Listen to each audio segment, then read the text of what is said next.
voting on a draft supervision law, among other documents. Chinese President Xi Jinping will deliver his keynote speech after the voting. And following the closing ceremony of the NPC session, Chinese Premier Li Keqiang is set to meet the press, also inside the Great Hall of the People. And today we are joined by two gentlemen, Jamie Florcruz, visiting professor at Peking University and also former CNN Beijing bureau chief, and Professor Fu Jun, professor from Peking University. But before everything, let's talk to our reporter Zoe on the ground, who's now standing by at the Great Hall of the People with two of her colleagues. Good morning to you, Zoe. Hello there, Zoe. Well, as you said, now joining me in the live are two colleagues of mine. The first is Jane Ku from CGT in Africa, and also Sean Calebs from CGT in America. Thank you so much for joining us. And today, as we know, Zoe, that this year's two sessions lasted for over 2 weeks. It's actually one of the longest in the recent decades. But it's also one of those moments that makes feel that journalism is the first draft in history. There's so many historic-making moments. For instance, the leaders swear an oath to the Constitution after getting elected and endorsed. Also the very first constitutional amendments in the recent decade, and also organization structure in the recent 5 years. So all those changes are taking place in order to better accommodate and facilitate the fast development of China. And we know that China now is one of the fastest growing country in the world, and just like our high-speed train, because this is something that our nation is very proud of. But the advancement of high-speed train is not only about its speed, but also about its technology, about the safety and sustainability. And this is the same thing for China. It's no longer about just fast growth, but also about the quality, the efficiency, and as well as the sustainability. So Jane, I know that you've been talking to a wide breadth of people, especially NPC deputies and CPPCC members. So share us a little bit, and also you're the lucky one to raise a question to our Foreign Minister Wang Yi. So tell us a little bit more about your understanding of China, especially in the context of the China-Africa relations. Well, there's no doubt that Africa is pretty much on China's agenda, not just this year, but in the years to come. And you'd say that these two sides are really optimistic about their future relations. And you're right, it came out clearly during Foreign Minister Wang Yi's press conference last week, where he described this bond as an unbreakable bond. Exactly. And he said this while highlighting, some of the plans they have in relation to Africa this year, beginning with that very important meeting in September, the Forum on China-Africa Cooperation, where these two sides will basically be discussing. They'll get to dialogue on the different sectors where they can invest and they can cooperate, from media to agriculture to education to infrastructure. And he also said that they will be using this summit in September to kind of advance the Belt and Road Initiative, which is so important in China's, in the new era, you'd say, opening up from Europe to Asia to Africa. So, and the fact, I think also just to emphasize the importance of Africa where China is concerned,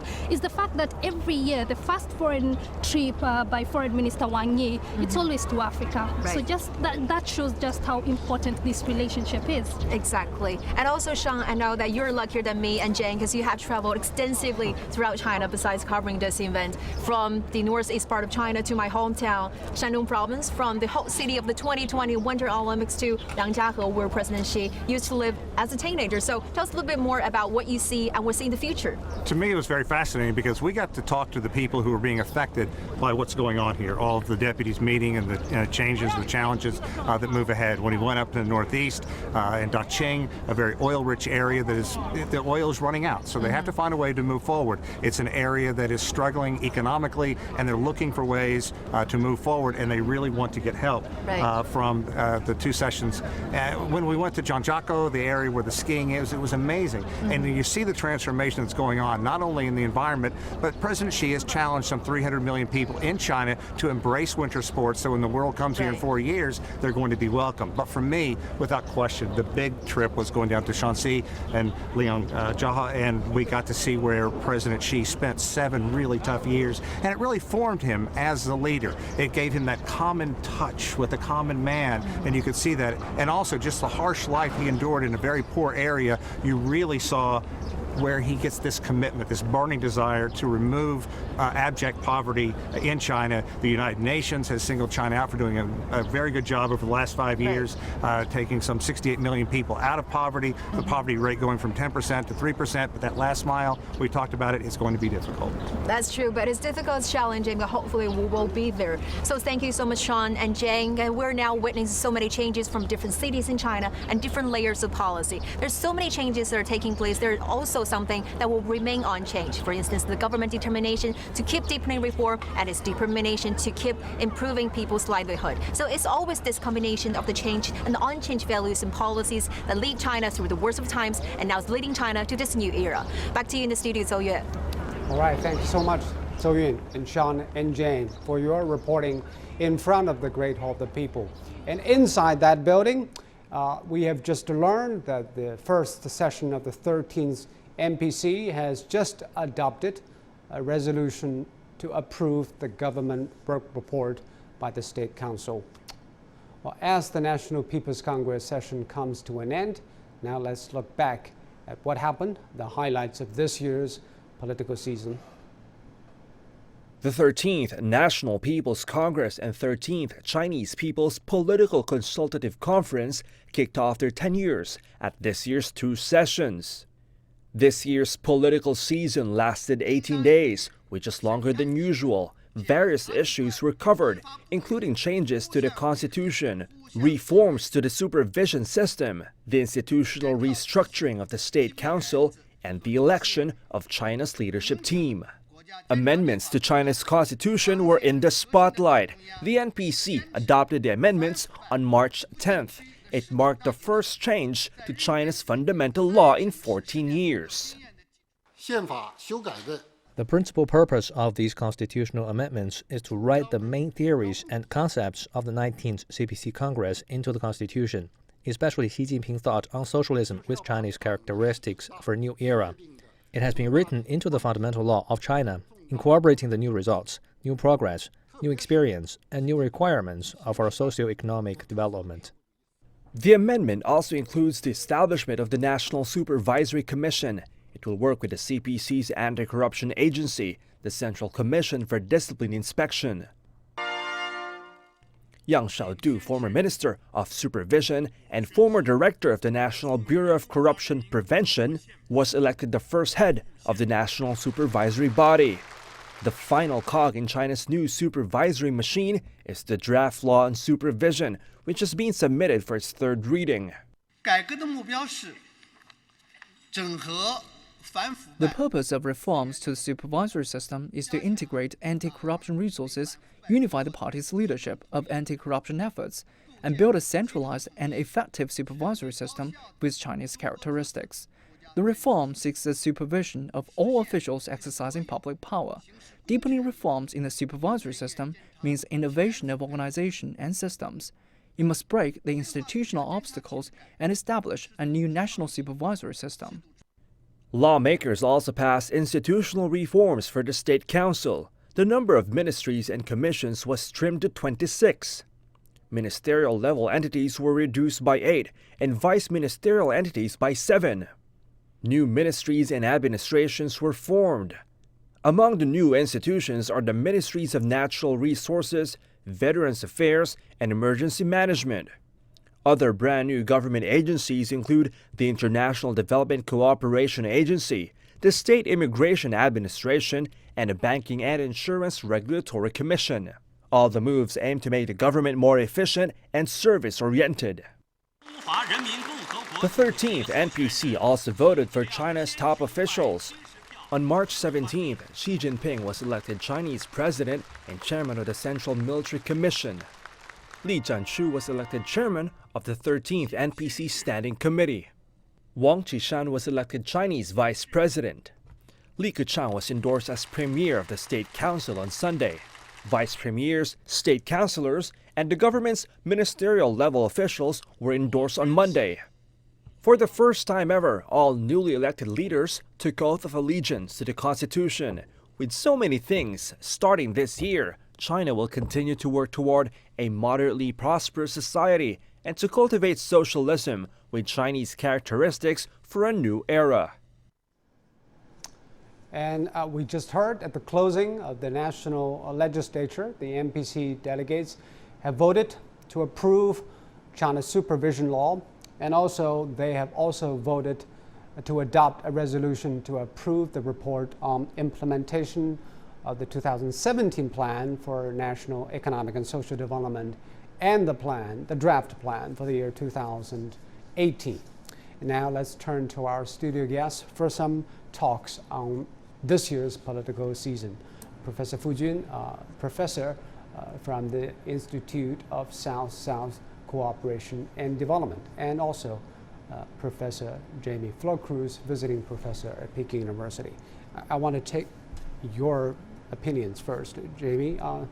So you've been seeing China change over the last decades. This time around, there were an amendment to the Constitution, which was always considered a big thing for any country. How do you look at what has happened at China's political landscape? Dramatic changes, and if the revision of the Constitution can be boiled down to 2 points, I would say it's very significant in terms of redefining the Communist Party's leadership over everything in China. If there was any confusion before, no longer. A double down on China's political system. Correct. And then the other point is the enshrining of the Xi Jinping thought into the Constitution. That puts Xi Jinping on par with Chairman Mao and Deng Xiaoping as the paramount leader of China.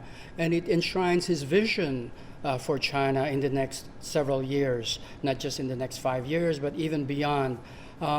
And you know, if the National People's Congress session is an exercise in gaining consensus for China's blueprint of the future, then this is one successful example. And you think there is a national consensus on that vision and blueprint? It seems that based on the new lineup of leaders, they are a mixed team of younger leaders. There are also holdovers like the Prime Minister and the Foreign Minister and many other ministers. So I think it's a good mix of leaders who are mostly technocrats, even economists and engineers.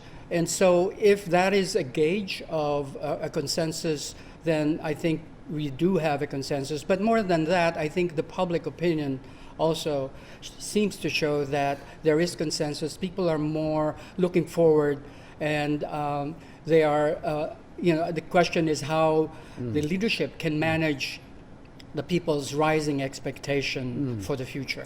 And we've just been told that the national legislature has adopted another document, a resolution to approve the report on the implementation of the central and the local budgets for 2017, as well as the budgets for 2018. Let's come back to the vision and the roadmap. Jamie said that we have a consensus on the vision of the top leader. Now the top leader has more consolidated power, but what kind of targets that he would deliver on those things? 2 steps. Yeah. One is by 2035, there is a target. Then by the mid of the century, so it's talking about rejuvenation of the nation state of China in the time span of 200 years. And there are 2 stages to go through, so that by the mid of this century, China will become a democratic, free, and rich country. And do you think this kind of a leadership structure will provide a guarantee for the delivery of those targets, or probably it will create problems down the road? It seems if you take theory very seriously, sort of to deliver a sort of reach a target, you need to have a long leadership with long-term vision. And for what we have seen, both in the amendment of the party constitution, and also in line with that, the amendment of the constitution, it seems we are sort of institutionally better geared up to move in that direction, and the close to unanimous votes seems at least the people in power buy those visions. So that makes more likely in terms of the bureaucracy, the system, to move in that direction. Of course, China is a vast country. We are talking about deputies. But by the indications we seems, China probably has a better chance in terms of reaching its economic goals of moving back to our historical heights. There, at the time, 200 years ago, we had roughly 1/3 of the world's population. We were producing a bit more than 1/3 of the global GDP. Now we have roughly 1/5 of the global population. And it seems very likely that by that time, 2050 will deliver more than 20%. 20% population deliver more than 20% of the total global GDP. And Jamie, do you think those kind of institutional change are made to serve that purpose? There is going to be establishment of a new anti-graft agency, the streamlining of the government departments. Yeah. All these are saying what? Well, I've observed China's reform and changes in the past 40 years. And I must say that much of the energy and growth that we've seen the past 40 years came from the devolution of power that Deng Xiaoping started some 30 plus years ago, meaning that many of the decisions could have been made and were made by the local, the regions, the provinces, the cities, the grassroots. And that has been very good. But in the new era, the center needs to wrest back the levers of power that they lost in terms of allowing them to have macro control of everything, because the regions have now vested interests that are not necessarily. But is macro control a good thing at this particular time or not? It is important if you really want to reach that vision that Xi Jinping outlined. But it's very important for governance, I think, to have a strong leadership. Of course, China must be careful to institutionalize checks and balances. So the Ministry of Supervision is an important institution to prevent any abuse of power. We call it commission anyway. There was latest news because the lawmakers have just voted to approve another report, the work report of the NPC Standing Committee. Of course, that's the 12th NPC Standing Committee.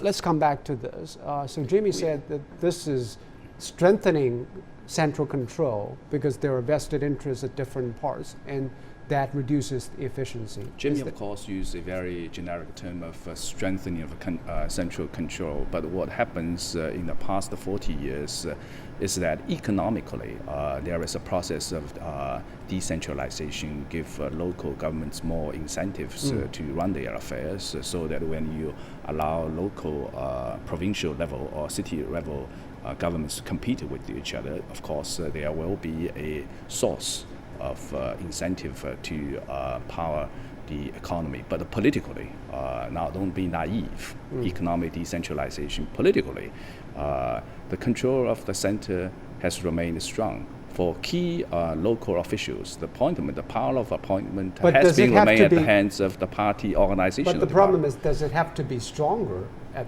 this time? You are running a continental size of the market. Now, we often say power corrupts, absolute power corrupts absolutely. For what we have done so far is you use the bureaucratic power, the party power, to go very strongly against the current level of corruption. Now, will that continue? Two things China has decided to do. One is to set up in the institutional way, not also just by policy, fiat, institutional way. Is this National Supervisory Commission one of it? It seems it's a super ministerial level. Okay. This actually is sort of what we have tried to build our own institution to take corruption very seriously. The other is a higher level of centralization in terms of political power. Okay. Let's see what that will deliver. Okay, because it's just taken its inception just several days ago. But the work report of the Supreme People's Court has also been approved by lawmakers of the NPC. Let's come back to that. The National Supervisory Commission, it is meant to continue the campaign against corruption. Yeah. And it has provided a legal basis for this work. Yeah. But is it really necessary to create a super powerful branch of a government to deal with this problem? Have we hit the problem on the head of its nail? I think in terms of curbing corruption, which is a very popular campaign. I mean, that's one of the reasons why I think there is consensus among the public that they're doing the right way, is precisely because of this anti-corruption campaign. I think everyone agrees that it has to be curbed. The question is, in the past, I think the approach has been more of inside the party.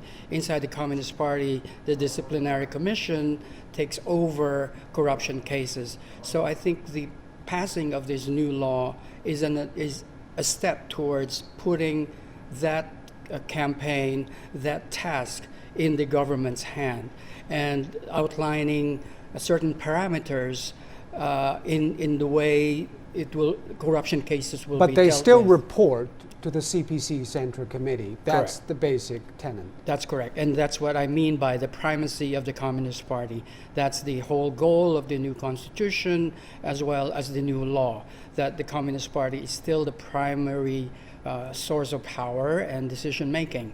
However, I think this is an attempt, the new law on supervision is an attempt to put it within a legal framework. It's probably not yet a perfect legislation. I think as China accumulates experience in dealing with this, they will need to revise this law. But this is a step towards that. And they say the National Supervisory Commission, they have only 10% of staff input, but they're going to overlook more than 200% of people all over this country. That's a huge workload. But the problem is, do we need to make people fearful, or do we need to make people hopeful at this particular stage of economic progress and institutional construction? I think laws typically should be a mix of incentives and disincentives, punishment as well as rewards. And so the law should follow that spirit. Fearful is probably too strong a word, but I think the law should both be a spear and a sword. It should be a sword for the government, for those who are pursuing anti-corruption campaign, but the law should also be a shield for people who can protect themselves from any abuse of power. And the Supervisory Commission said it is supposed to institutionalize anti-graft campaign, because all those measures, including Liu Zhi, detain somebody for a considerable period of time, that will be institutionalized. It has a time limit. You have your rights to your family and counselor. Does that say this is actually protecting people's rights while also striking a campaign against corrupt officials? Well, you used the two very critical terms. One is fearful, Okay. one is hopeful. Okay. For an effective set of laws, the law should serve the two purposes. For those who are in the business of corruption, of course, you need to make them fearful. For those who are because of those strong laws, they should remain the latest hopeful. results from the NPC. They passed report of the Supreme People's Procuratorate. Now we have Hu Zhenshu, NPC top legislator, and the floor is given to President Xi Jinping to have a keynote speech at the closing of the 13th NPC session.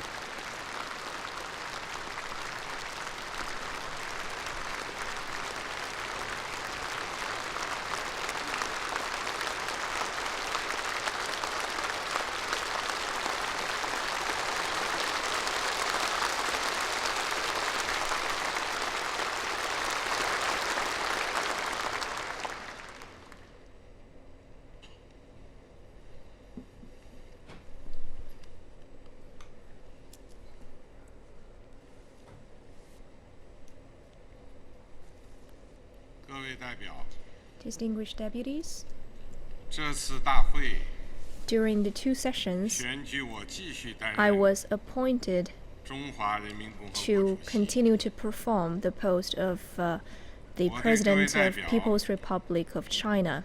和全国各族人民 for the trust 给予 given 我的信 by 任， the deputies and people of all 表示衷心的感谢。 ethnicities. I want to express my sincere thanks.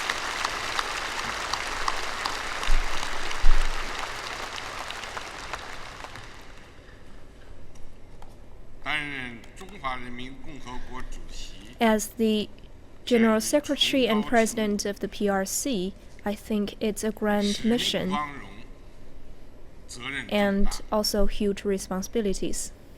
我将一如既往， As 忠 always, 实履行 I will continue to truthfully honor the duties as has been required by the Constitution. 忠于人 I will 民， remain true to the nation, 恪尽 to the 职守， people, while 竭尽 fulfilling 全 my 力， obligations, 勤勉 and I 工作 will do my utmost on my 甚至奉 post 献 in order to make everlasting 做人民的 contributions 勤 to 务 the 人， people.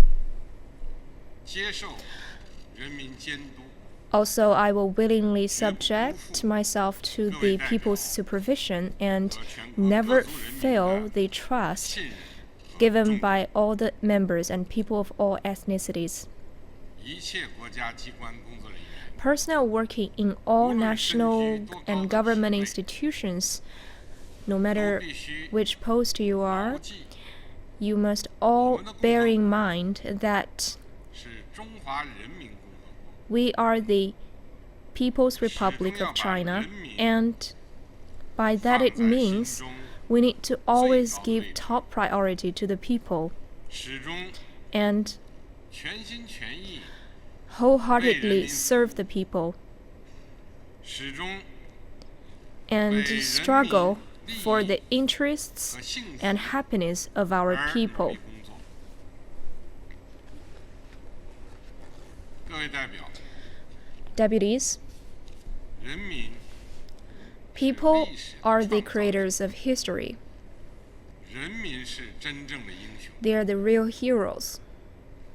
波澜壮阔的中华 The 民族发展 magnificent 史 history of the development of the Chinese nation is written by the Chinese people. 博大精深的中华文 The 明 extensive Chinese 是中国人 civilization 民创造的， is created by the Chinese people. 历久弥新的中华民族精神 The unfolding spirit of the Chinese nation is cultivated by the Chinese people.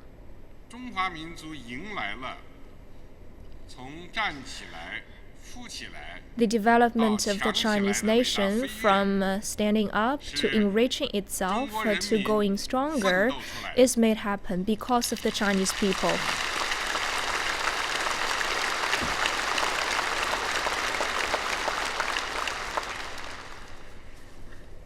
中国人民的特质， The qualities of the Chinese people 不仅铸就了 have not only rendered the thousands years of history of the Chinese civilization, but also has profoundly implicated the development and advancement of modern China. 当代中国人的精 It 神世 also 界， has some influence over the intellectual world of the Chinese people. 在长期奋斗中，培 The 育 Chinese 继 people 承 has cultivated, carried on, and developed the great spirit of the Chinese nation, which 和人类人民 has 进步 actually contributed to the development of China and to the civilization of mankind by injecting 中国人 impetus. 民是具有伟大创造精 The 神， Chinese people also have a great inventive spirit.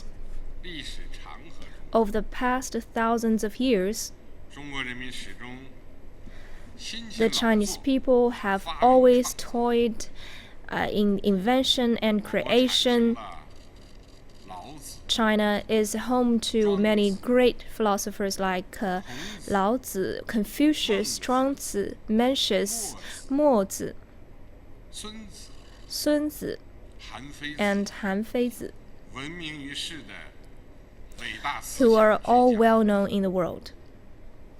发明了造纸 We are 术、 also home to some great inventions like paper making, gunpowder, printing, and 深刻 compass. 影响 which have made a great difference in the development history of mankind's civilization. We have created the Book of Songs, Songs of Chu, the poetry in Han Dynasty, in Tang and Song dynasties, and the drama in Yuan Dynasty, as well as Ming and Qing novels. We have some great epic like King Gesser, Manas, and Jangar. We also have some imposing projects like the Great Wall, Dujiangyan Irrigation System, Grand Canal, the Palace Museum, and Potala Palace. Today, the creative spirit of the Chinese people is being released in an unprecedented way. Such a spirit will further advance China with each passing day, and we are making big strides to the front of the world. I am convinced that once the over 1.3 billion Chinese people always carry on such great spirit of invention and creation, we will certainly create more miracles.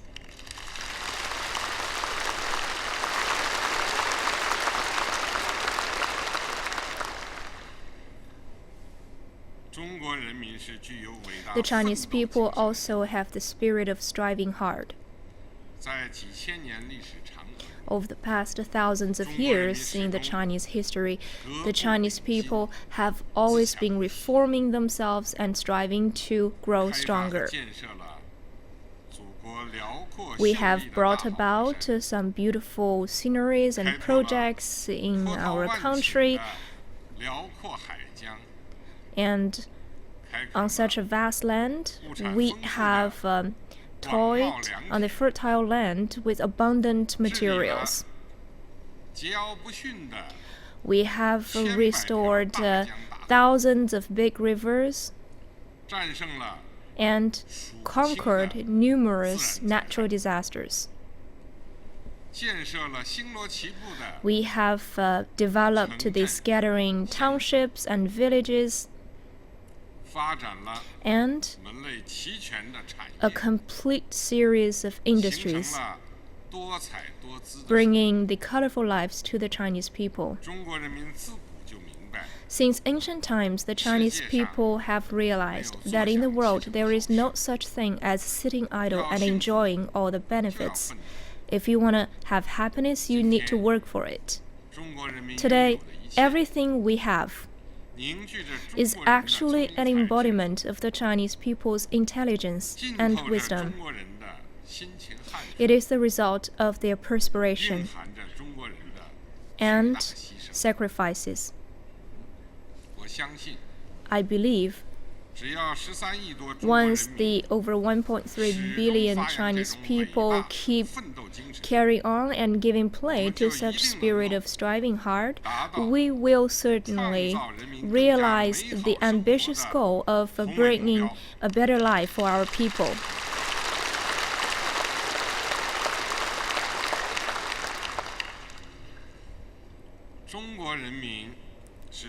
The Chinese people has the spirit of unity. In the past thousands of years, the Chinese people has always unified around each other to cross over many rivers of difficulties. And we have built a unified nation of multiple ethnicities. We have developed our ethnic relationship with 56 ethnic groups while enjoying diversity among them. The Chinese nation has become a big family. In particular, in modern times, when we were suffering from the invasion from the outside, people of all ethnicities in China were holding hands and fighting the war against the invaders shoulder by shoulder, defeating all of those monstrous invaders and defending the national independence and freedom. 共同书写了 Thus, 中华民 writing 族 a new chapter for the Chinese nation about how we defended our nation and actually avoided the foreign 中国取 invasion. 得的 Today, 令人瞩目的 all 发 of 展 those 成就， acquired impressive achievements in China 更是全国各族 are 人民 actually the 同心同 results 德 of 同心同 the 向 people of all ethnicities working of one heart and 中 one 国人民 mind. 从亲身经 From 历 our own experience, the Chinese people has came to realize that unity is 团 power 结 and unity will advance us 一个 forward. 四分五裂的国家 A，fragmented nation will never enjoy development. 我相信 I believe that 只要13亿多中国 once 人 the 民 1.3 billion Chinese people keep carrying on such a spirit of 我们 unity, 就一定能 we 够 will certainly 形成勇往 march 直前 forward 无坚不摧 and 的 forge 强 all 大力 conquering 量。 power that drives us.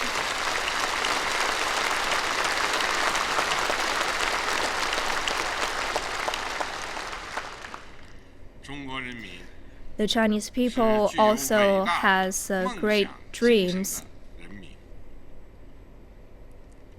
在几千年历 In the 史 past 长 thousands of years, 中国人民始终心怀梦 the 想。 Chinese people have always been harboring their dreams. 我们不仅形成了 We have not only formed the concept of building a moderately prosperous society, 天下为公 but 的 also holding the spirit of the world belonging to 开 everyone. 天， We have a history of Pangu bringing the world, the goddess patching the 伏羲 sky, 画卦， Fuxi drawing trigrams, Shen Nong tasting the herbs, Kuafu chasing after sun, Jingwei filling up the sea, and an old man removing the mountains. 深刻反 Those 映了 mythologies 中国人民勇于追求， exemplified the Chinese people pursuing dreams and their persistence in doing that. 中国人民相信 The Chinese people believe that however high the mountain is, 总能登 if you keep climbing, you will come to the summit. However long the journey is, 定能 you 到 keep 达。 walking and will certainly arrive at the 近 destination. 代以来， Since modern times, 实现中华民族伟大复兴， realizing the great rejuvenation of the Chinese nation has become the biggest dream of our nation. 中国人民 The Chinese people 百折不挠， has been indomitable 坚韧不拔， and persistent. 以同敌人血战到底的气 We are 概， resolved to fight the bloody battle against our enemies. And on the basis of independence, we are determined to recapture the relics. 为 We 实 have 现 strong 这个伟大梦 capabilities 想 of taking our due 进 place 行 in 了 the world. 170多年。 We have fought for that big dream for about 170 years. 今天， Today, 中国人民比历史 more than 上 ever, 任何时期 the Chinese 更 people 接近。 in our history have been closer to that dream, and we are ever more confident and capable of realizing the rejuvenation of the Chinese nation. I am convinced that once the 1.3 billion Chinese people keep carrying on such big dreams, we will certainly translate the rejuvenation of the Chinese people into a reality.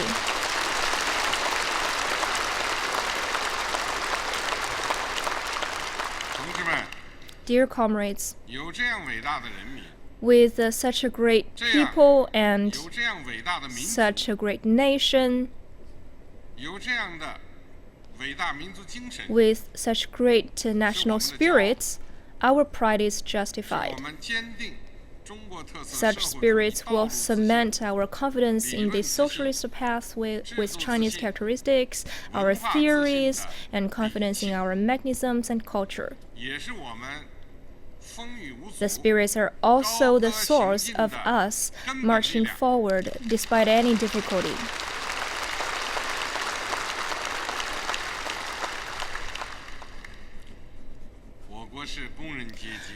China, as a nation of socialism, we are led by the working class, and our people's democratic dictatorship is based on the alliance between workers and farmers. All powers of the nation belong to the people. We must always be people-oriented. Let the people be the masters of the nation. We must learn from our people, listen to their voices, and act on their wisdom. What the people advocate, what the people approve and accept, must be the sole measurement of all of our work. We must be committed to addressing the most direct and realistic interests of the people that they are most concerned about, so that all the Chinese people and the generations to come in China will enjoy happiness and glory from such a process of realizing the great rejuvenation of the Chinese nation.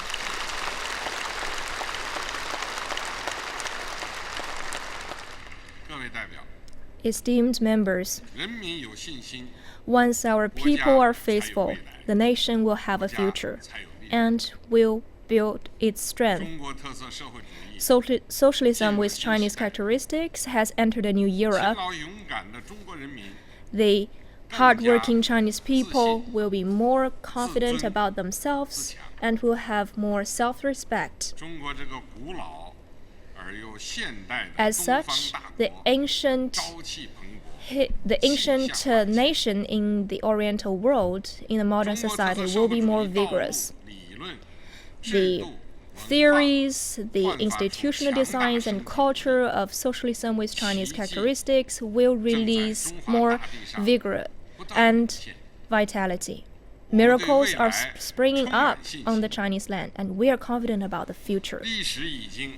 History has proved, and will continue to prove, that only socialism can save China. Only by sticking to and developing socialism with Chinese characteristics can we achieve the rejuvenation of the Chinese nation. Right now, the international situation and domestic environment are undergoing fundamental and complex changes, and our development is in the midst of a strategic opportunity. We have favorable conditions unheard of in the past. At the same time, we face many unprecedented difficulties and challenges. The 19th CPC National Party Congress has drawn up a lofty blueprint of securing a decisive victory in building a well-off society in all respects and in starting a new journey of building a modernist social country and in achieving the rejuvenation of the Chinese nation. Translating the blueprint into a reality will be a new long march. The road ahead will be very long, but time waits for no man. We should not in the slightest slacken our efforts, and we should by no means rest on our laurels and seek comfort while losing sight of potential problems. We should always bear in mind what we have set out for and redouble our efforts to achieve greater achievements in a new era.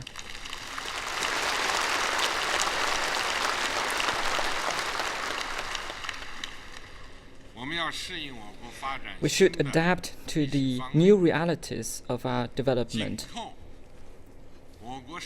and we should closely follow the changes in the principal contradictions of the socialist country. We should hold high the banner of socialism with Chinese characteristics and put into action the tenets of the 19th CPC Party Congress and also the tenets of the second and third plenum of the 19th CPC Central Committee. We should implement Marxism and Leninism, Mao Zedong thoughts, Deng Xiaoping theory, three represents, scientific concept of development, and socialism with Chinese characteristics for a new era.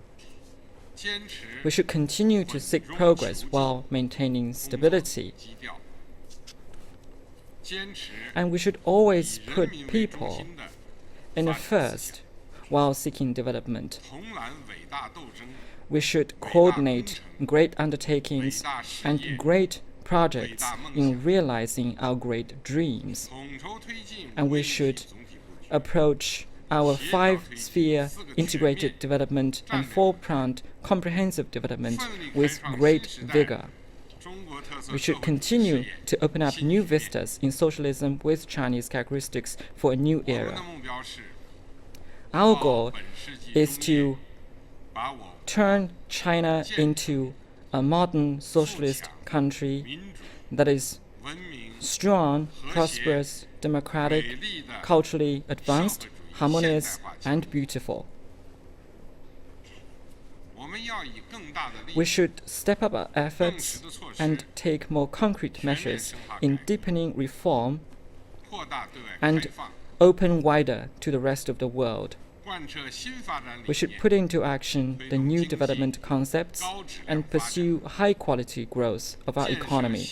We should build a modern socialist market economy and continue to strengthen our economic might, technological prowess, and comprehensive strength of the nation, so that the vigor of the socialist market economy can be fully unleashed.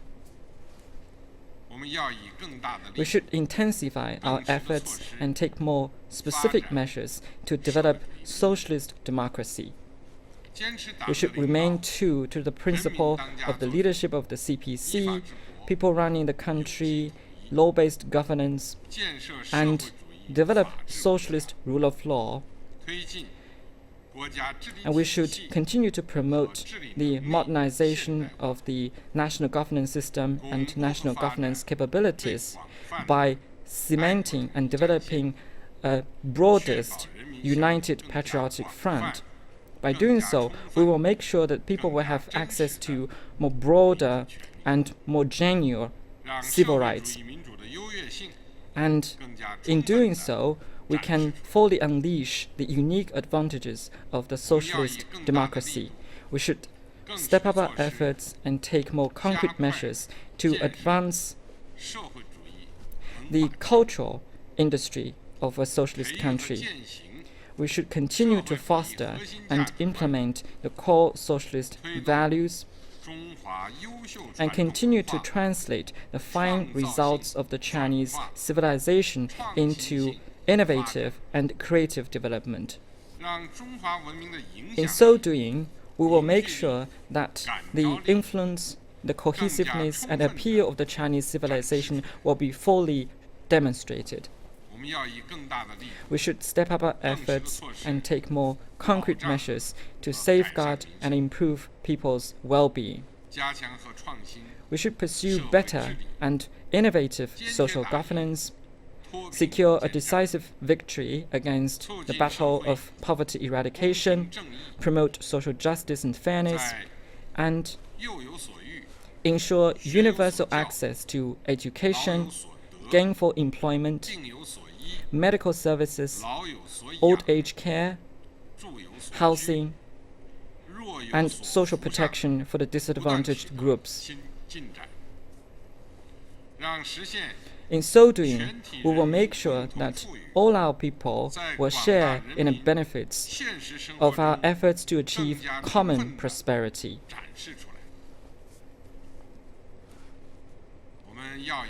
We should continue to step up our efforts and take more concrete measures to promote the construction of an ecological civilization.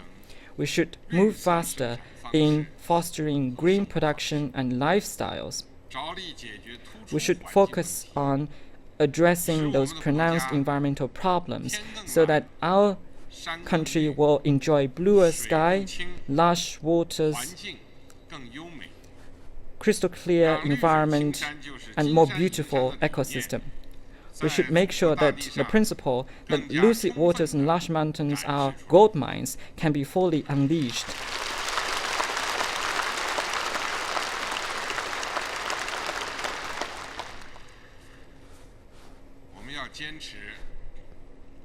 We should also make sure that the CPC will have ultimate leadership over the military, and in the new era continue to strengthen our military by arming the military with advanced political concepts, reforming the military, and continue to strengthen our military strength with science and technology and rule-based governance.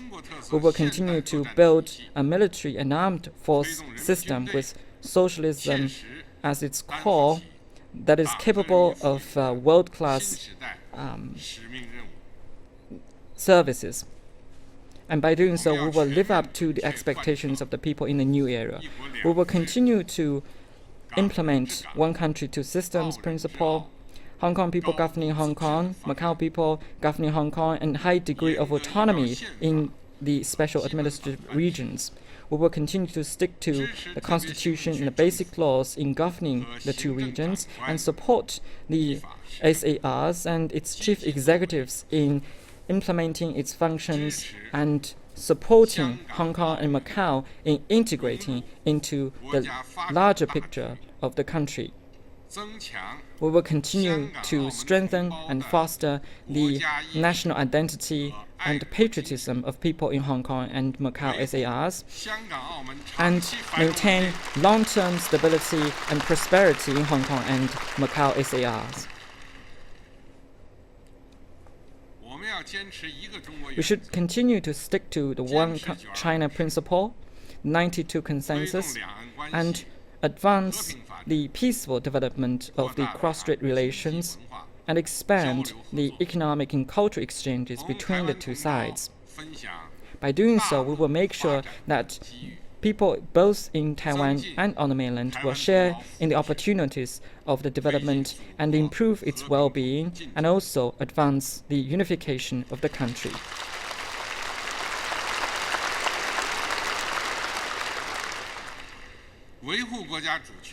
We should safeguard the sovereignty and territorial integrity of the country and achieve full unification of the motherland. This is the aspiration of all Chinese people, and this is also in line with the fundamental interests of the Chinese nation. Faced with this very important question of our nation and history, any action that aims to separate the country is doomed to fail.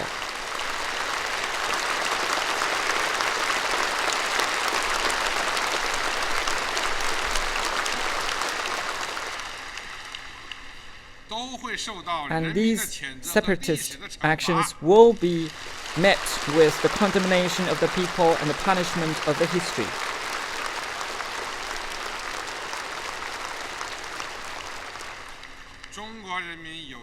The Chinese people have strong determination, full confidence, and every capability to triumph over all these separatist actions.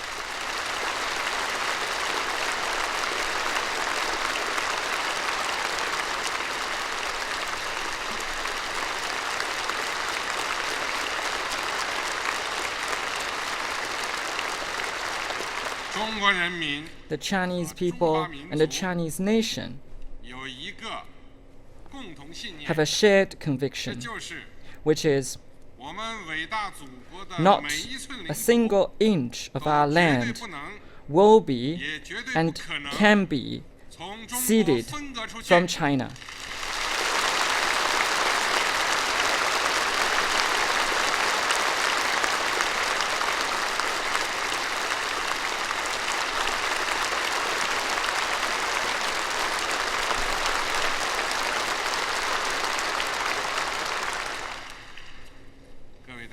Dear deputies,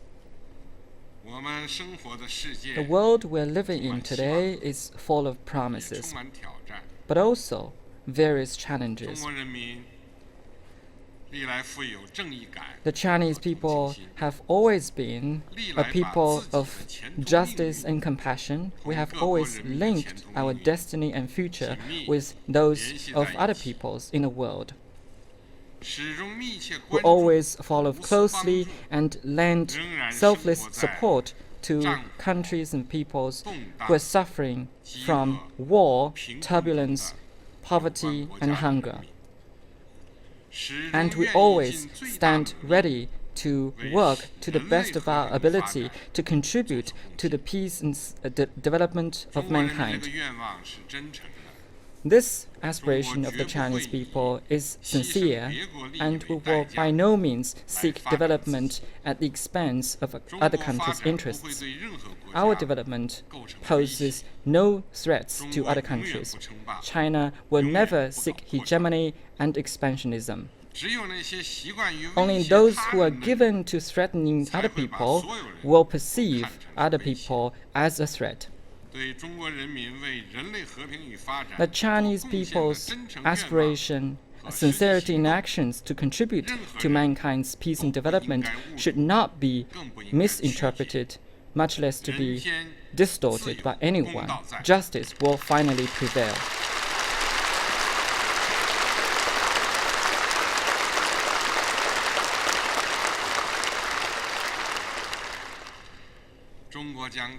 China will continue to hold high the banner of peace, development, cooperation, and mutual benefit.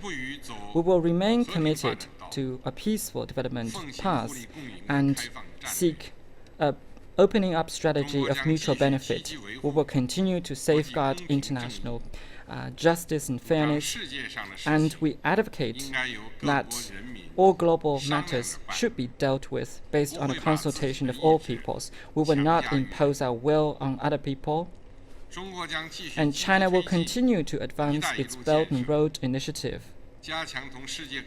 and strengthen exchanges and cooperation with other countries in the world so that the reform and opening up of China will benefit all mankind.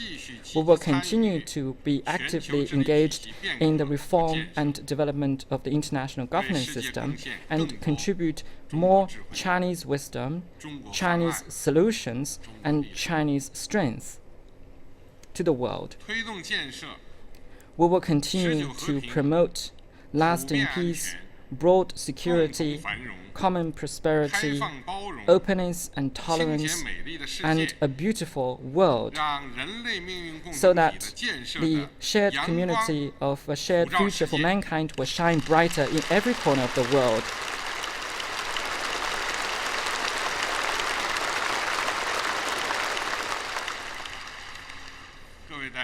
Dear deputies, the Communist Party of China and its leadership are the defining features of socialism with Chinese characteristics.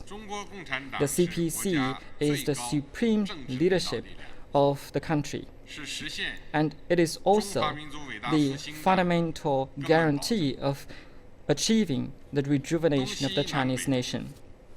The CPC holds ultimate leadership over every aspect of our social and political life. All political parties, communities, ethnicities, classes, and people from all walks of life should rally closely around the CPC and strengthen their political and cultural awareness and enhance the confidence across the board to work in unison for a better future. To assume the responsibility of leading the people in conducting a great socialist revolution, the CPC should be able to continue with its self-revolution.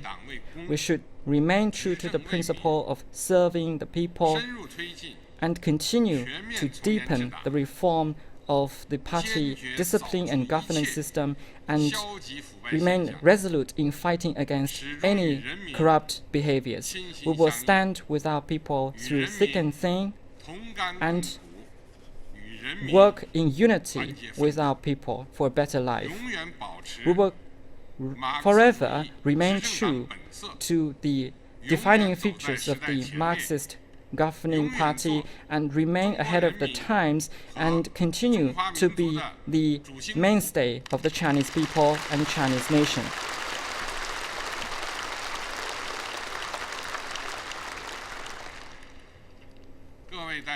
Dear deputies,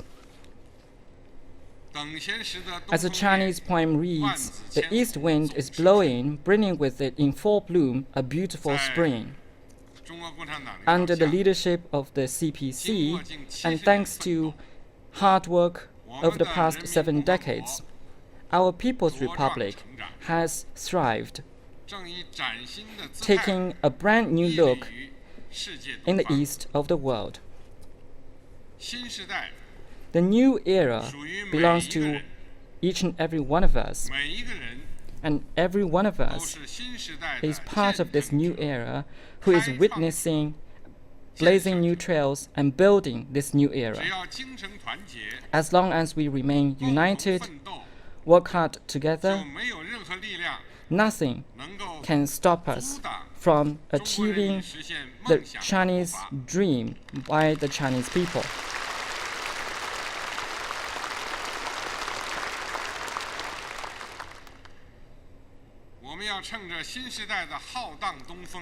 Let's use the tailwind from the east as the new driving force in a new era, hold steady at the helm, and work with full gusto to sail the dreamliner of the 1.3 Chinese people into a bright future that is victorious and promising.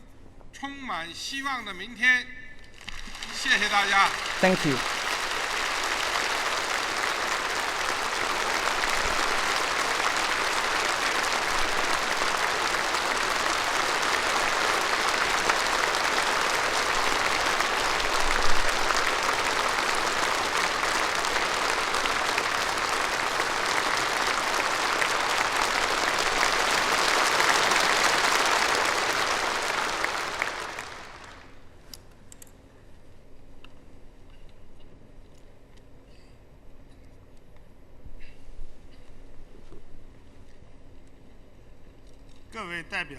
Esteemed deputies and members, I totally agree with and will uphold to the instructions of President Xi Jinping. The remarks of President Xi Jinping will surely encourage and inspire people of all ethnicities to press ahead. It will also encourage all of us to unify and walk towards a better future.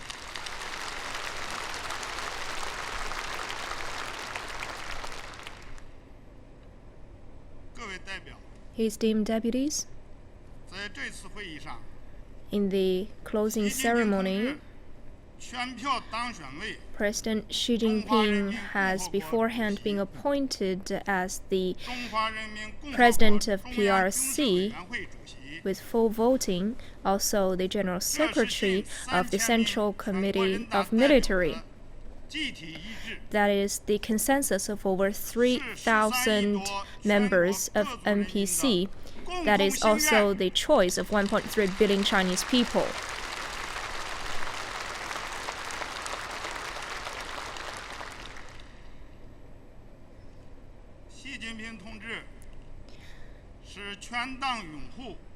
President Xi Jinping has been advocated by all party members and all Chinese people. He is the core of the Central Committee of the CPC. He is the leader of the military and also the leader of the people. In the socialist China with Chinese characteristics, he's gonna be the guider for all our people.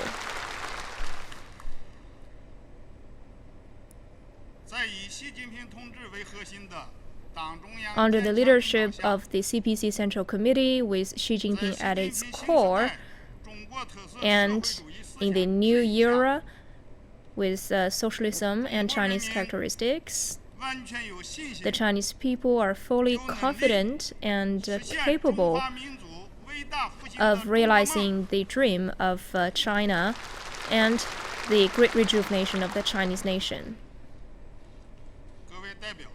Esteemed deputies, the first session of the 13th National People's Congress has successfully completed the different items on our agenda. We have completed the draft of amendment to the Constitution. We have deliberated and approved the supervision law, the reform plan of the State Council institutions. We have approved the government work report and other reports. We have nominated and appointed the new set of leaders of those government institutions after reform. This is an act with clear features of socialism with Chinese characteristics. And that is an example of us upholding the spirit of the 19th National Congress. This is a symbol of democracy, unity, practicality, and hard working.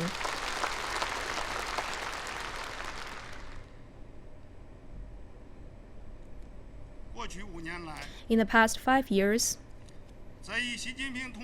under the leadership of CPC Central Committee with President Xi Jinping as its core, and under the guidance of Mr. Zhang Dejiang, the 12th National People's Congress Standing Committee upholds the authority of the CPC Central Committee and the leadership of President Xi Jinping.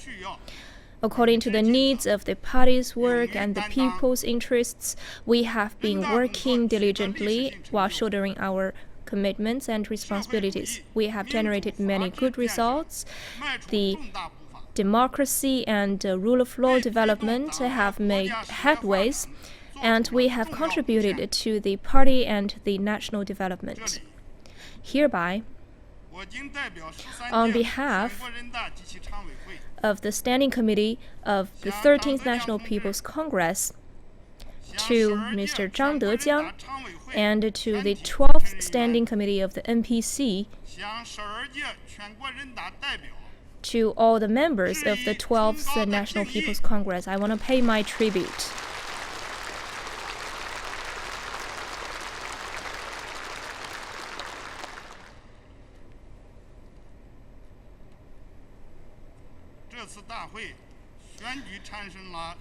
During the sessions, we have appointed the members of the Standing Committee of the 13th National People's Congress, and I was appointed as the chairperson.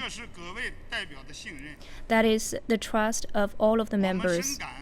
And we deeply feel that we are shouldering huge responsibilities, and it is a very glorious work. And we will work together with all of the members of the NPC to uphold and observe the instructions of the CPC Central Committee to safeguard the people's interests and benefits and honor the obligations bestowed and required by the Constitution and laws and regulations. We will work hard on our posts and never fail the trust of all of the members.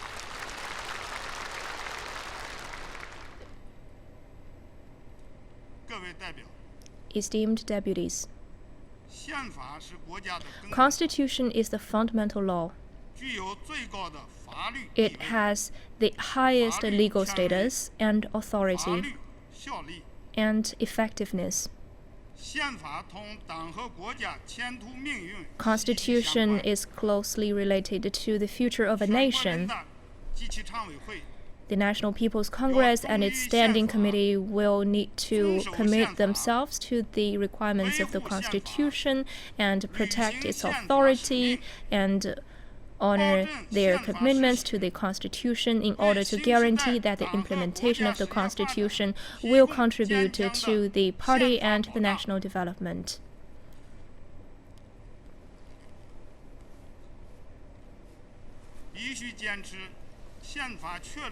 We must stick to the guiding principles of the nation as enshrined by the Constitution. The guiding thoughts are the foundation and the banner of a nation. The Xi Jinping thought for socialism with Chinese characteristics for a new era is a strategy or guiding principle that we should stick to in the long term. It is also enshrined in the Constitution as a guiding principle for the nation. We should remain true to implementing Xi Jinping's thought on socialism with Chinese characteristics in the new era and implement these principles in every aspect of our life. And we should take this as the foundation for our hard work in every aspect of our life. And this thought will lead us in implementing the great practices of socialism with Chinese characteristics. 必须坚持宪法确认 We 的 should stick 中 to 国共产 the 党领导地位 leadership 重要 position of the CPC as enshrined in the Constitution. 历史和人民选择 History 了 and people have chosen the CPC. 党领导人民制 The 定 CPC 体 leads 现 our 党和人 people 民统 in 一意志的 formulating 宪法 and implementing the Constitution, which is a reflection of our common will and 党的 aspirations. 领导 We should stick to the leadership 党 of the 自身也 CPC 在 as enshrined in the 宪法 Constitution. 范围内活动 And the party will also 这就是 exercise its 坚持 powers 党的领导 within 的 the confines 历史 of the 逻辑 Constitution, and this is the 政治 logical 逻辑 choice of the 和 history 法理 and 逻辑 also the political and legal logic of this choice. 坚持党的领导，人民当家作主， We should stick to the leadership of the CPC, people running the country, and rule and law-based governance. And the fundamental principle is to stick to the leadership of the CPC. The NPC Standing Committee, as the highest organ of exercising power by the people, have to work under the leadership of the State Council and CPC Central Committee. 依法履职， We will 坚 execute 决维 our 护习 functions 近平总书 and 记权威和核心地位 safeguard the authority and leadership of the CPC with Comrade Xi 以习 Jinping at 近 its 平 core 同志为核心的 and 党中央权威 continue 和 to 集中统一领导， uphold the centralized and unified leadership of the CPC Central Committee with Comrade Xi Jinping as its core to make sure that the party can effectively govern the country. 必须坚持宪法确立的 We must 国家 stick 根 to 本任务， the fundamental missions, development paths, and development objectives as set out in the 我国 Constitution. 宪法确认了党领导人民进行 Our 革命 Constitution 建 lays 设 out 改革的成果， the achievements of 使 the 国家 reform 和 and 人 development 民 of the 始终 country, 沿着中国特色社会主义道路 and 前进的 it charts the future 根本 course 法治保障。 for us to carry forward this important mission and work in reform and opening up. We have to remain confident in our past, theory, 文化 institutions and systems, culture, 适应我国社会 and adapt 主要矛盾 to 变 the 化， changing principal 更好满 contradictions 足 of 人 our 民日益 society 增长的美 and 好生活需 continue 要。 to meet the growing demands of our people for a better life. 将 We have to strive towards building a strong, democratic, culturally advanced, harmonious, and beautiful socialist 不断 modern 向前 country. 迈进。必须坚持宪法确立 We 的 must 人 stick 民 to 民主专政的 the 国体 um, 和人民代表 national 大会制度 system 的 of 政策不动摇。 people's dictatorship based on democratic consultation. 中国人民从国家的快速发展变化中， China has experienced rapid growth, and in this process, we have come to realize 具有 that the 无与 NPC 伦比的 system 优越 has 性和 unparalleled 强大生命力。 unique advantages and vitality. 我们必须坚定坚持和完善 We 人民 must 代表 remain 大会 true 制度 to improving the 不 NPC 断把 systems 人 and 民代表大 institutions 会制度的 and 优势和 continuously 特点 unleash the 更加充分地 advantages 发 of the 挥。 NPC system. 各位代表， Dear deputies, 党和国家事业蓬勃发展， the party 给 and the 人大 country 工 are 作 thriving, 提出了新的 and 更 this 高要求。 has set the bar even higher for the NPC 13 work. 届全国人大及其 The 常委会 13th National People's Congress and its Standing Committee have to be clear about these missions and redouble its efforts to execute the functions and powers reposed in us in a new era to constantly improve the NPC system and meet the growing demands of the people for a 要 better 切 life. 实增强政治意识、 We have to improve our political awareness, 核心意识、 serve the bigger 看 picture, 齐意识， and rally around the leadership of the CPC. 贯穿人大工作实 We have 践 to make sure that the CPC leadership is manifested in every part of our life and put into action the principles 都 of the 围绕 CPC 党 Central 和 Committee. 国家工作大局开展。 And everything we do has to center around the central task of the CPC Central Committee with the party as its ultimate leadership. We have to exercise our legislative, supervisory, appointment, and other functions and responsibilities. We have to be daring in assuming our responsibilities and measure up to the expectations of the people. We have to adopt a people-centric approach and make sure that our work serves the interests of the people. We should accept the supervision of the people. By doing so, we can better play a role as the NPC system and make sure that the NPC system can fully implement the functions as set out in the Constitution. We have to remain in close touch with the people. Dear deputies, socialism with Chinese characteristics has entered a new era. We have ushered in a new era of Chinese development from impoverishment to prosperity. We are very proud and heartened by this achievement. And we'll continue to working towards the two centennial goals, and we are very proud.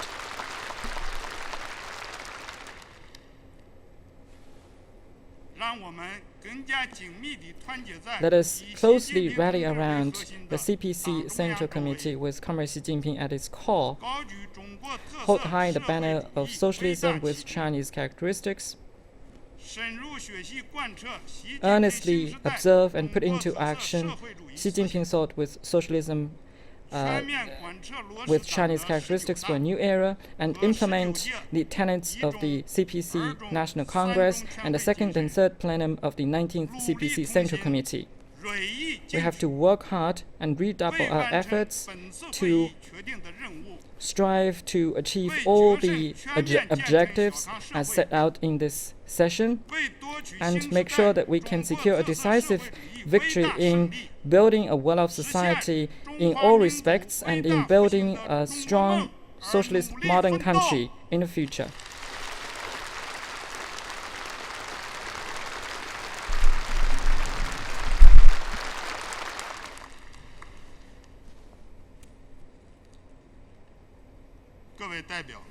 Dear deputies, the items of the first session of the 13th National People's Congress Standing Committee have all been completed. Please all rise.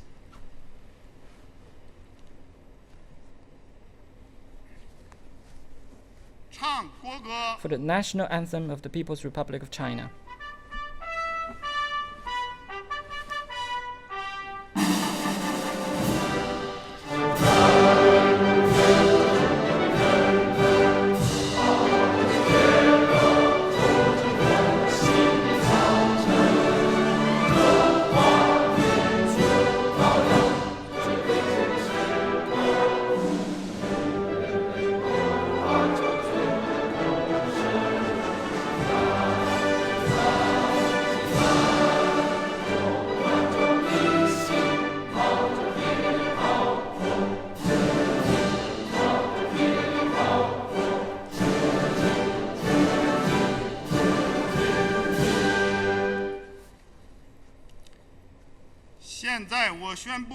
Now I declare that the first session of the 13th National People's Congress of the People's Republic of China closes.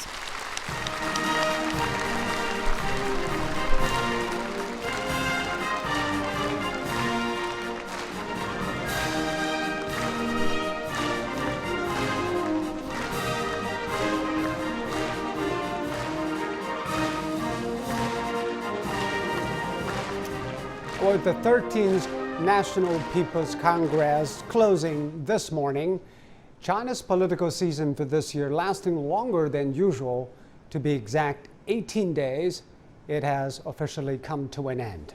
Well, different issues were covered, ranging from changes to China's constitution, reforms to the supervision system, the institutional restructuring of the State Council to the election of new leadership. At the very last day of the meeting, NPC delegates approved a series of documents, including the government work report, the new supervision law, a new plan for national economic and social development for 2018, as well as central and local budgets for the new fiscal year. And President Xi Jinping addressed national lawmakers this morning after he was elected as the Chinese president in Saturday's vote. Let's talk about what has happened this morning with our studio guests, Jamie Flocruz and Professor Fu Jun. The speech from President Xi this morning is different from the government work report. It is more, should I say, prose-like speech. It is aimed at inspire people's confidence in his vision. What do you make of this message? Yeah, I think it. Hello, to CTT's online coverage of the 2018 two sessions, which is nearing a close. The first session of the 13th National People's Congress has just wrapped up behind me, where they have been voting on some key legislation, also listening to a speech from President Xi Jinping. There were around 3,000 of them here today, and they've been here for 15 and a half days, voting on legislation, but also meeting in their separate delegations to discuss how they will apply policy over the next year. We can this morning. After that, up the hall.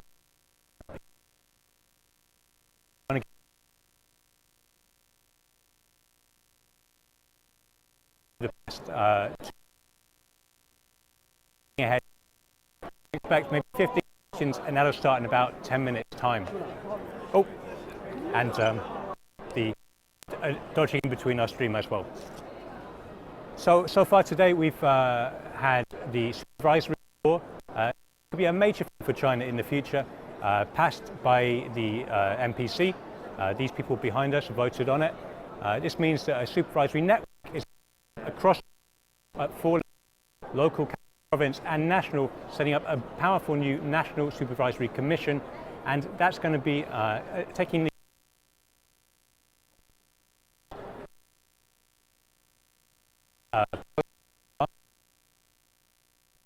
well. So that's something to look out for in the next year or so, how that develops.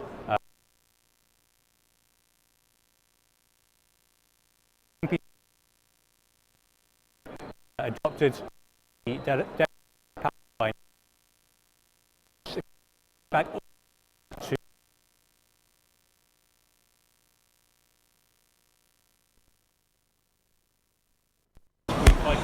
again, the same as last year, and more of an emphasis on quality growth as opposed to fast pace, and also outlining 3 critical battles for China over the next year or so. He highlighted financial risk, doing more to limit financial risk, particularly in local government debt, poverty alleviation. Of course, China is looking to get everybody out of absolute poverty by 2020, adopting a moderately prosperous society. So that's about 10 million people this year. An emphasis on rural revitalization, so helping people in rural areas get out of poverty, jobs, new industries, and also a focus on the environment. A lot of these things are interlinked, so there are a lot of new environmental policies which is going to come in to help people in these regions, and that takes us to the third critical battle French Premier Li Keqiang put forward, which was turning down on pollution. So he set out targets to cut pollution over the next year, and said it's really something that China's going to keep on working on. That report that he put forward 2 weeks ago was adopted today by the NPC, as well as budgets and 5 other work reports. We also heard from Xi Jinping. I'm going to get my phone out now to give you a few highlights of what he said this morning.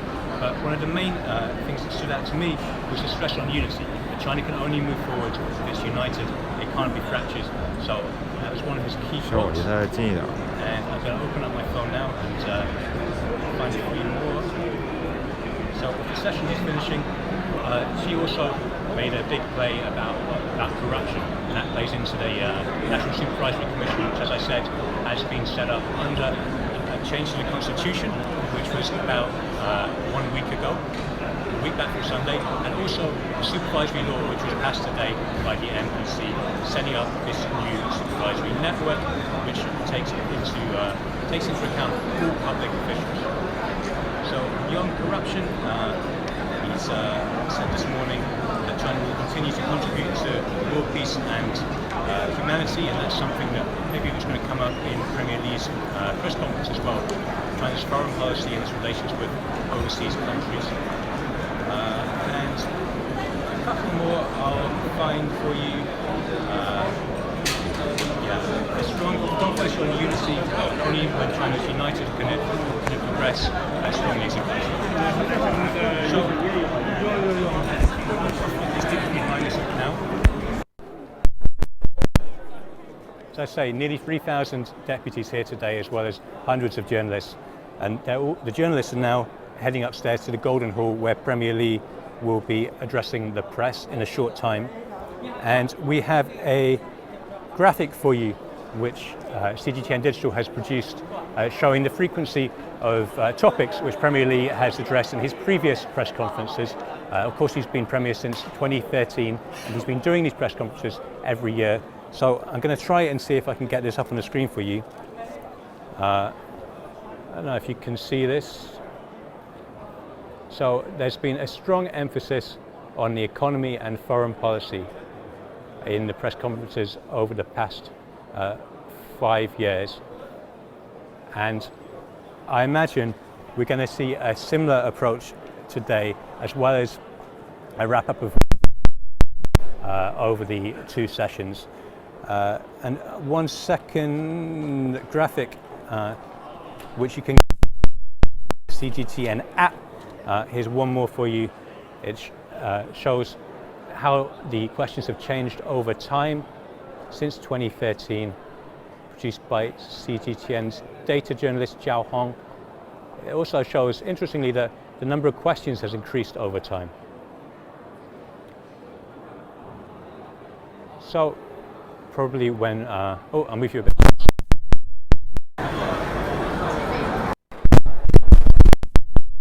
So, it's a guide that really starts to talk.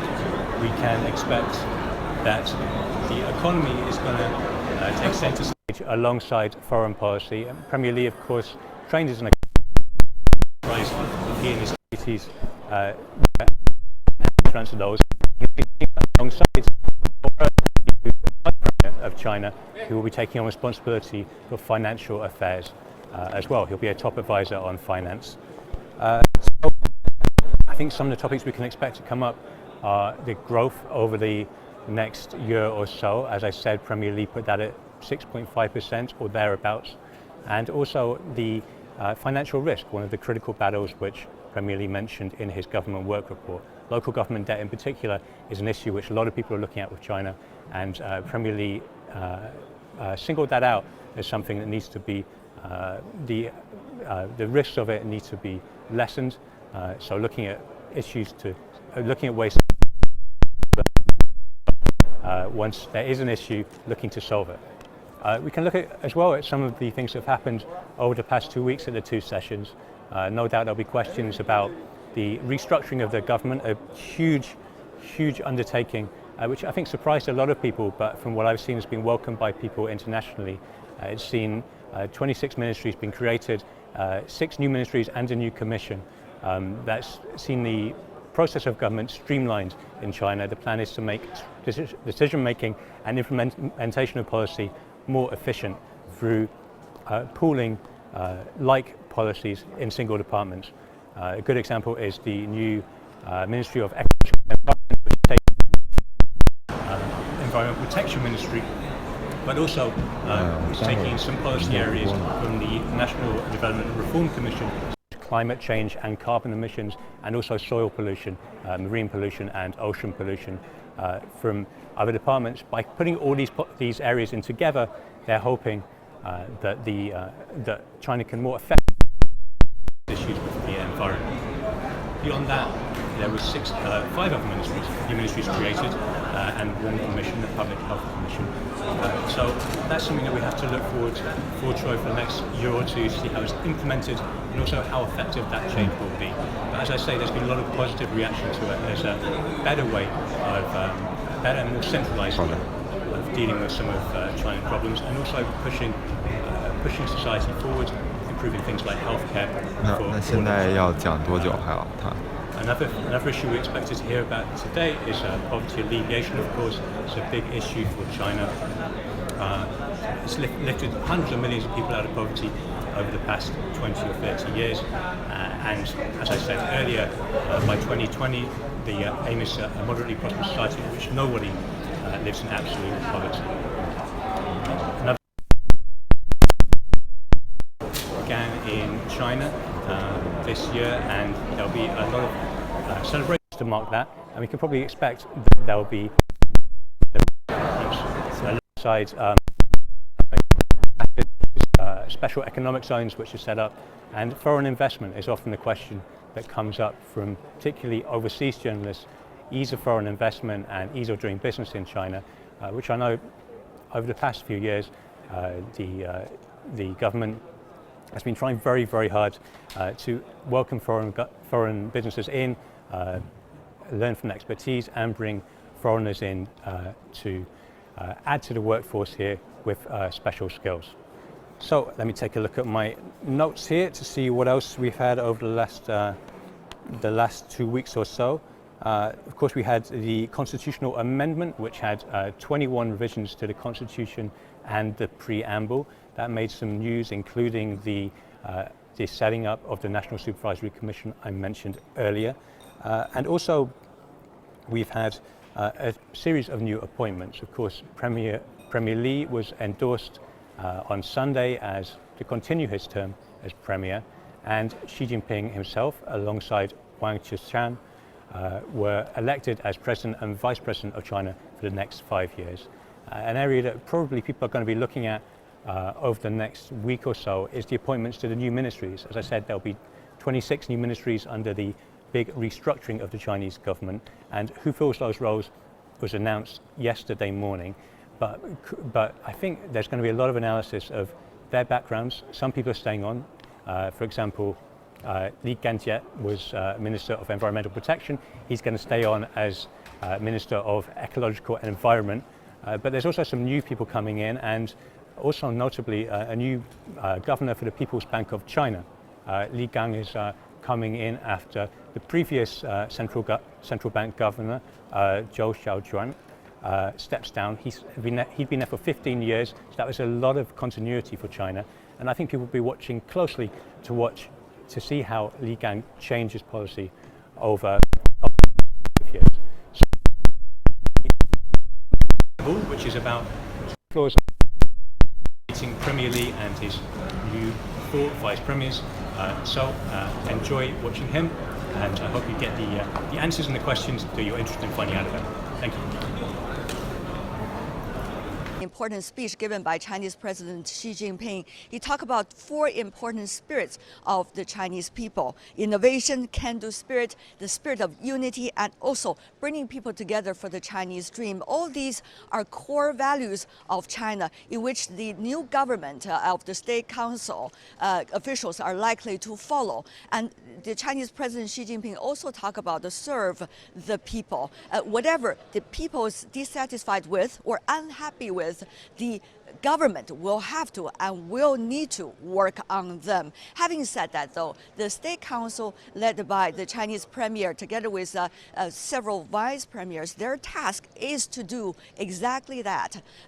If you look at some of the important issues that have been mentioned over the past few days, of course, the 3 battles that we mentioned repeatedly on our program. One is the fight against pollution. The other is poverty alleviation. The third, of course, to reduce the risk in the financial sector. Those are the 3 battlegrounds that are likely to work on over the next 5 years. In fact, the government has already had a plan. Within 3 years, they are going to solve those problems. Having said that, though, there are also other very important issues. As a result of the institutional reform plan, 26 ministries and also commissions now under the leadership of the State Council. But how to implement this plan well? And how will the new ministries and commissions be able to work together to work in the most efficient way? That's what the State Council, led by the Premier and the vice premiers, need to work on in the next few years. Having said that, though, there are also issues related to the core life quality of the people, whether it is education, welfare, and some of the others. And you can see right behind me, press from both China and all over the world are already sitting there waiting for the very first press conference of this new era, socialism with Chinese characteristics in a new era. That is certainly the key word, but how to translate it into real action plan, people wanted to be hearing from the Chinese premier. And there's one thing that we really need to mention, because we are CGTN, many of our viewers are coming from all over the world. There are also important bilateral issues and international issues that China needs to handle. For example, the bilateral relations between China and the United States, given the trade dispute, given the issue revolving Taiwan. I'm sure those questions are likely to be raised. Having said that, though, China is playing an ever important role on the international community and on the international stage. So what does China aspire to be? And that will be also a question, I'm sure, in many of the minds of the journalists sitting here right behind me. So yeah.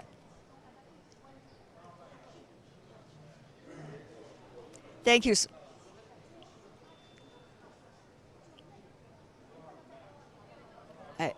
OK， 谢谢。别关灯，拍照片。拍。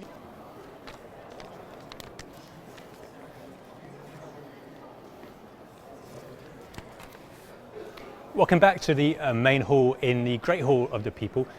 This is where the main entrance is, where deputies have been flowing in and out, and we are just preparing for the Premier League press conference, which will wrap up the entire two sessions, be the final thing that comes about.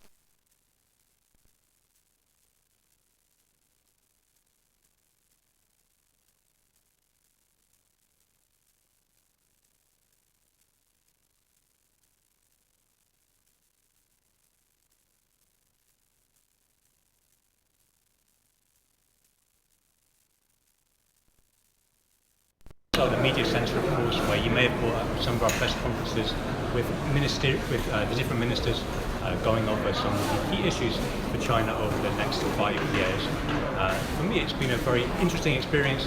I can compare it a little bit to the experience of covering the National People's Congress, which was a few months ago. It's been very open to journalists, and at the moment we are about to go through to the Golden Hall of the People for the final press conference of the 2018 two sessions with Premier League.